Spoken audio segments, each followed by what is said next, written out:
Oh, hey y'all. It's me, Britt. I lived in Texas for 10 years, so I've perfected this accent. Hey everybody, welcome back to the channel. I am Britt, creator of the StyleShaker, your guide to cleaner beauty, skincare, and more. I am back today with a little bit of a face-off between two concealers. It's a tale of two concealers. One under $20, one over $40. Which is better? What's going on? Why do I keep waving my hands? I don't know. In one corner, I have the Zuzu Luxe concealer. In the other corner, I have the Fitglow concealer. I want to tell you what's what, give you a comparison. If you want to hear more about that, then stick around and let's get into it. So before I dive in, I purchased the Zuzu Luxe. The Fitglow was gifted to me. You are getting my honest opinion no matter what. Speaking of my honest opinion, if you want to continue seeing more of these honest reviews, support the channel by giving this video a thumbs up. And as always, don't forget to subscribe so you never miss another video like this one in the future. I'm going to go down this list. It's based off of my scorecard. If you don't know what that is, click below. The foundation of all my reviews. I'll just get into it. So the main difference here, price. The Zuzu Luxe concealer is $17.99. There's a couple of deviations in pricing out there, but it's around 18 bucks. And then the Fitglow concealer is $42. So it's a vast difference. It's not like a couple of bucks. Shade range. Zuzu Luxe has 6 shades available. They run a little bit on the lighter side. Fitglow has 9 shades available. I would say that the spectrum there is a little bit larger. You're getting a bit more variety, not just fair to medium. It goes further into the darker shades. And that could be a huge deterrent from Zuzu, by the way. Like that could just have made the decision for you and you're like, oh, okay, fine, I'll get the Fitglow. If not, then let's keep going. The Zuzu Luxe, water is one of the first ingredients here, which usually, not always, not a cosmetic chemist, just means there's going to be more preservatives involved, which can potentially irritate sensitive skin types. Also, there's coconut oil derivatives in here, so if you can't do coconut oil, this is going to be a tricky one to even attempt. Then you have the Fitglow. There's no coconut oil here. First ingredient, I believe, is an oil of like castor oil or something like that. It also has skincare type ingredients. Fitglow is really known in part for that. All right, so the coverage here. Let's start with the Zuzu Luxe. The coverage for the Zuzu Luxe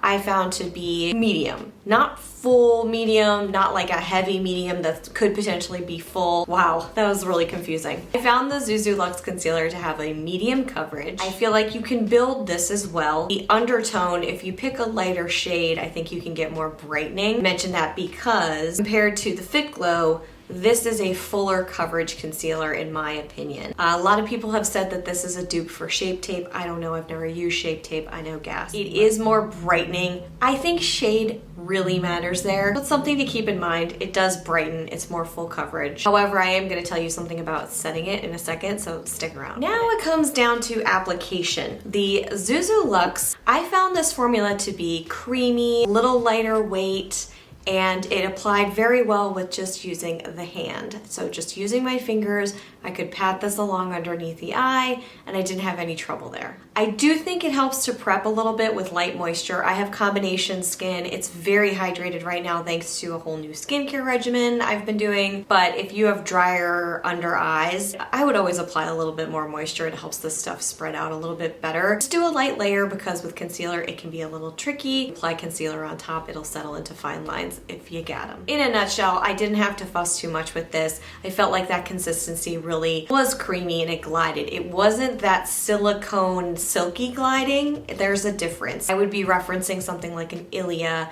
True Skin Serum concealer there. There's a little bit of a difference in feel. That really slides out. It also has advantages and disadvantages, and I'm not talking about that one right now. Still, this is creamy and lightweight. Fitglow concealer, this is a thicker formula in my opinion. It is still very creamy. It's just denser. I'm not saying thick and tacky, but it involves a little bit more effort. A little bit goes a very long way with this. So it'll take you a while to go through this whole thing unless you're really slathering it on. And I have another video coming out about how to apply concealer or how I've been doing it. It really speaks to just using a tiny bit. So the way that I applied this, and I'll put and dab this into the corners, sometimes I'll use my finger. However, because I was testing this the past couple of days, I've been trying and looking just to kind of better understand how application changes the performance of these two, because it really does with concealer in my opinion. I was using this little blending brush from Sigma. It's E25 Sigma blending brush. It's just kind of a poofier, it's a poofier brush. You can see right here. Very soft, easy to kind of work with, malleable. And so when I would put 2 dots of the concealer on,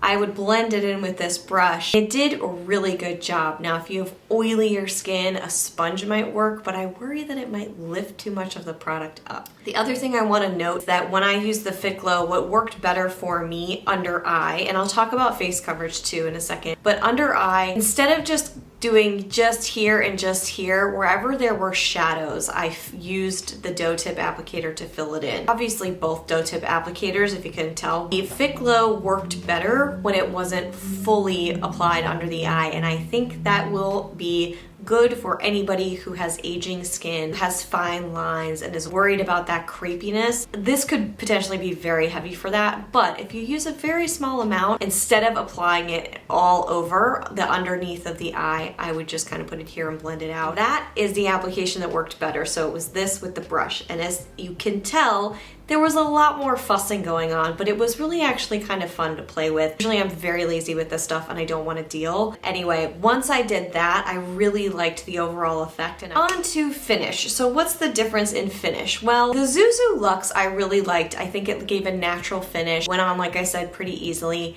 It did settle into fine lines without setting. So I did need to lightly set this with a very, very fine powder, and I'm talking like a very small amount, else it just doesn't look so great in my opinion. The finish here was a bit more natural, a bit easier to work with, and you can build it up to brighten it. I don't know if I mentioned that already, but you can. Then it plays pretty well with powders.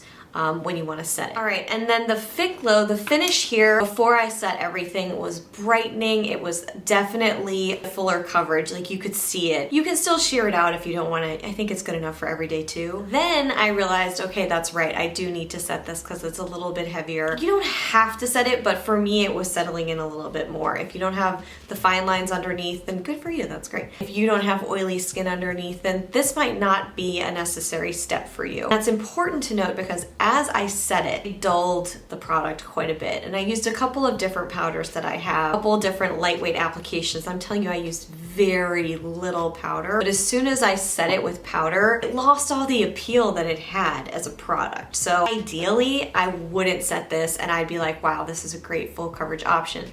However, it creased. So I've talked a lot about under eye application, now the rest of the face. So oftentimes I'll have a moisturized face and I'll just kind of glide this out here and blend it in and not wear a foundation if I don't feel like it.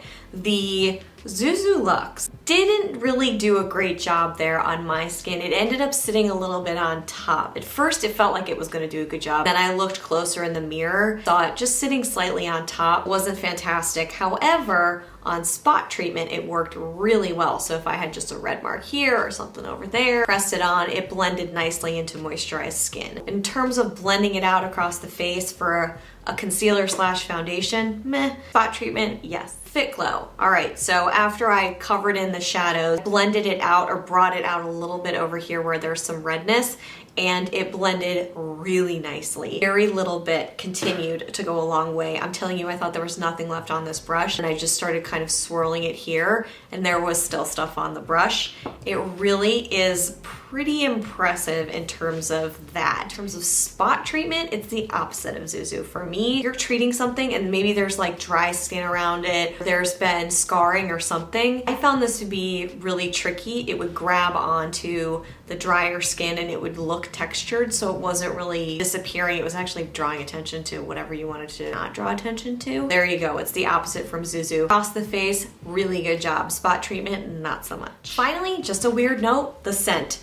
The Fitglow scent, very, very minimal. The Zuzu Luxe has this weird scent to it. I can put it on and it dissipates and it doesn't bother me, but it's something that I know you guys like always ask about scent, and it's a big deal to me too, so I wanted to just bring it up. This has a weird scent. I hope I gave you enough information to make the decision for yourself. And speaking of that, which one are you gonna choose? Are you gonna go for the Fitglow?